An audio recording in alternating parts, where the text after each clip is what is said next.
We are here today on Thursday, October 31st to do our 3-card tarot card reading. Already taken the liberty of shuffling and cutting the deck so we can get right into it. I am using the traditional Rider-Waite deck, and I will be reading the cards intuitively, and then I usually tap on what the traditional meaning of the tarot is. I do read reversals, which would be a card that's considered upside down. Reversals do not mean opposite of what the card means when it's forward facing. It just means that something has changed and something is not in alignment or in accordance to where it should have been if it was forward facing. But sometimes that's for the best. So I do read reversals. So let's get right into it. I think I over shuffled the cards. They're kind of bent a little bit. What? Okay. Good card to start with. So the first card that I started with is card 0 in the tarot, which is also card 22. It's called the Fool, but the card is reversed. This card is about pioneering and starting out onto a new terrain, a new path, a new energy, having a jovial, childlike energy, kind of like a beginner or an entrepreneurial energy. What we know about this card is that there's a lot of yellow being shown, so sometimes that could be a warning. And we also see that this energy of this male or female that is setting out on this new quest is not really thinking about everything in a full perspective of why they just showed up on this new path. They just found themselves there. Obviously something must have provoked them to join this new path, but they found themselves there and they didn't really expect, like, have you ever said to somebody, I'm going to do something, and then all of a sudden you do it and you're like, look at me, I'm doing it. I didn't even really think about it. I said it, so now I have to do it.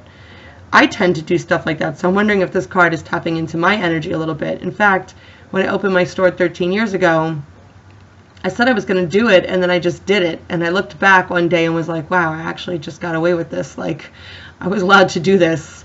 Also because when you do something as an adult and nobody stops you, and you're in the middle of, creating a new life because it's something that you said you were going to do, and you find yourself doing it, you look back like, wait, I'm an adult and nobody stopped me? Somebody should have stopped me, Sometimes you regret those decisions when you just throw yourself out there. And sometimes those decisions ultimately wind up being some of the best decisions you've ever made in your entire life. So this card is very similar to that. It's like you set out on this new terrain, you set out on this new path, and all of a sudden you looked around and you were like, wait, nobody stopped me, and here I am, and I'm all alone. I'm like this big person responsible for it now. What am I going to do with myself? So the card is reversed, so maybe you're reluctant about something, maybe you're having hesitation. I swear I really think as I'm reading this card that this card is for myself. I was just having this conversation with my 2 friends about how here I am in California looking to open a 3rd store, and what the heck am I doing here so far from home? I think I was kind of hoping somebody was going to stop me. But the funny thing is, here I am in California. I arrived on the very first day of Mercury being in retrograde, and we always know that when Mercury goes into retrograde, you cannot sign any contracts. You're also not supposed to travel when Mercury goes into retrograde. And my friend Deanna reached out to me and was like, don't forget Mercury's in retrograde. And I was like, oh my gosh, I knew Mercury was in retrograde, but thank you so much for reaching out to me and reminding me. And I was telling my friend, Mercury's in retrograde and you're not supposed to travel. And my friend's like, why? I'm like, usually it's like delayed flights, missed flights, traffic, all kinds of crazy things when it comes to travel. And then look who missed her flight today. Me. And the woman at JFK was like, oh, there are no flights for about 3 days. We're completely sold out. But fortunately for me, which is unfortunate for the person who was supposed to be on my flight, they missed it and I got the standby, which was like potluck. And I was the first person on the wait list. There were like 4 other people after me, so I lucked out. But here I am, almost like the Fool. But the card is reversed, so it makes me feel like you're going to catch yourself before you get too close to the edge. So if it is something that you're making a decision about, maybe it's a fast decision or a rash decision, you're catching yourself before you ultimately decide what is in your best interest or what wasn't in your best interest, before you just went full steam ahead. Maybe you went ahead, but you got a little close to the edge and you got a little scared and you started to back up a little bit. So that is the Fool in reverse. The second card that we pulled this evening is the Nine of Wands. And for those of you that are new to my YouTube community, my Instagram community knows that every time I pull a wand, I call it a Juan, a J-U-A-N. So we got the Nine of Wands. So the number 9 traditionally in the tarot, which I really want to read it intuitively before I start tapping into the authenticity to the tarot. The number 9 typically means that you're getting ready to end a cycle. What I feel about this card on a more intuitive level is that you were kind of like interested in moving into a different direction, a completely different direction, something you haven't tried before. It could be a new, almost like a child of, not a child in the way of human beings, a child meaning like you have the grandparent, then you have the parent, and then you have the children. So it's like a different branch off of what it is that you already know how to do and know how to do well. So let's say you are into HVAC and you do heating and air conditioning. Maybe from there you would branch off into doing just duct work. And then maybe from there you would branch off into doing electrical work. And from there you might branch off into, oh my goodness, my hotel is on a timer. I gotta go get the lights back on. Hang on.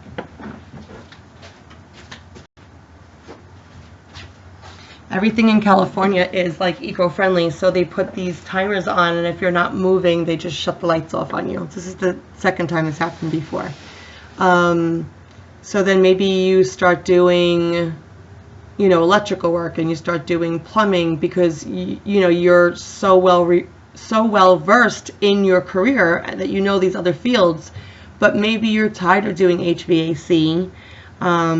So then you are like, you know what, I'm just going to stick to replacing hot water heaters only, something like this, right?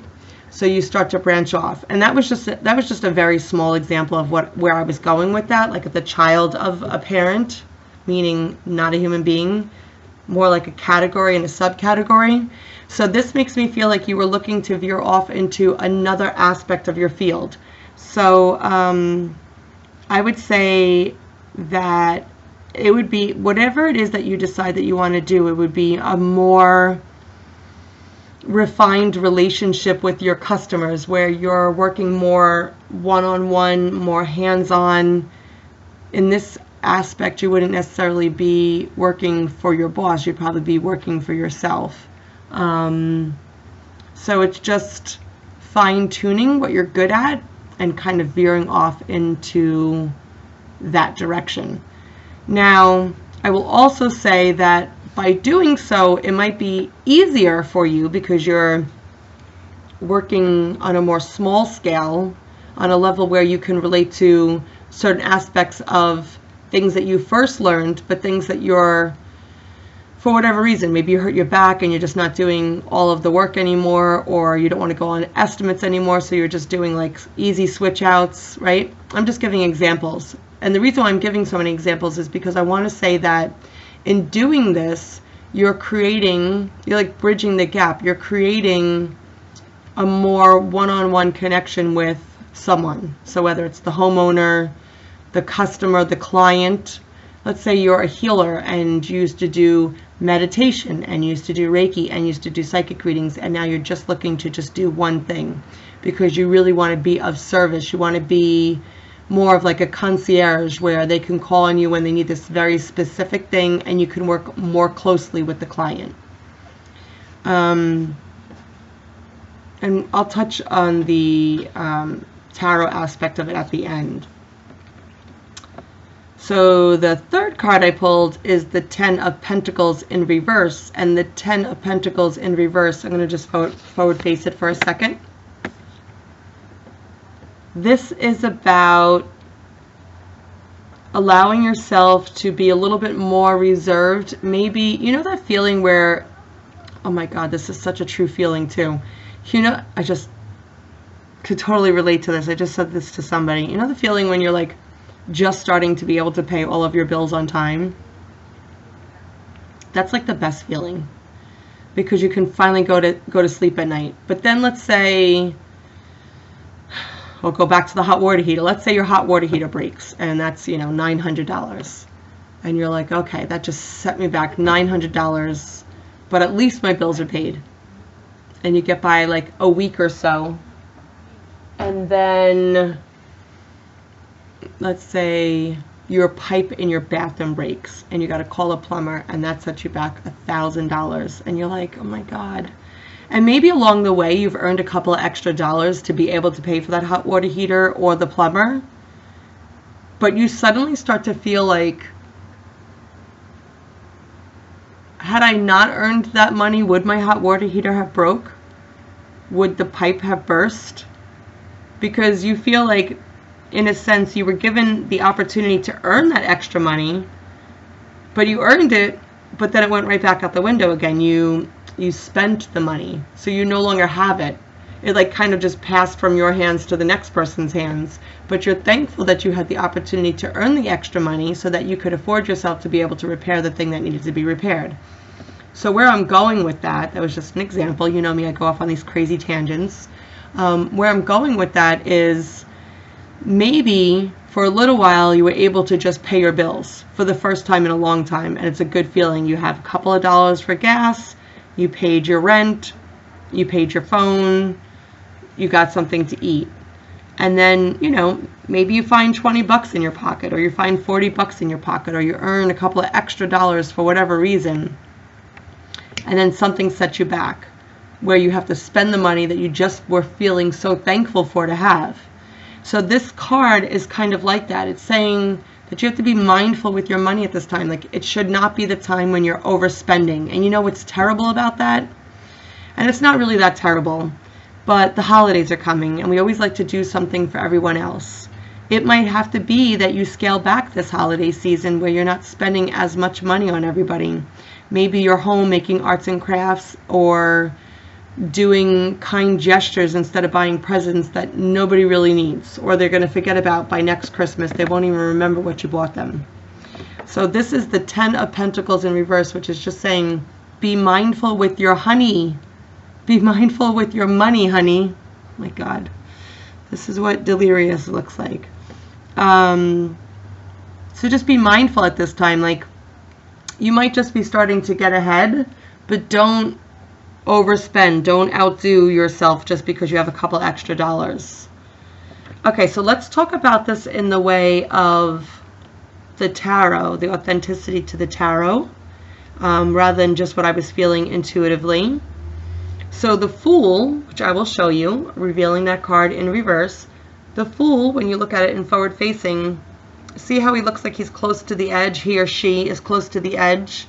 We don't really know if they're like on a mountaintop, if they're just like a little off the ground.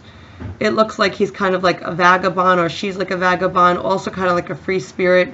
We see all this yellow energy, which is the sun's energy, which comes up as a warning. We see all this water-like energy, which could be emotional. And the card is reversed. So I would say that, you know, authentically what this means is we see someone who could be a little bit naive and traditionally a little inexperienced, maybe sometimes too much of a free spirit. But the card is reversed, which is letting me know, or letting us know in the tarot community,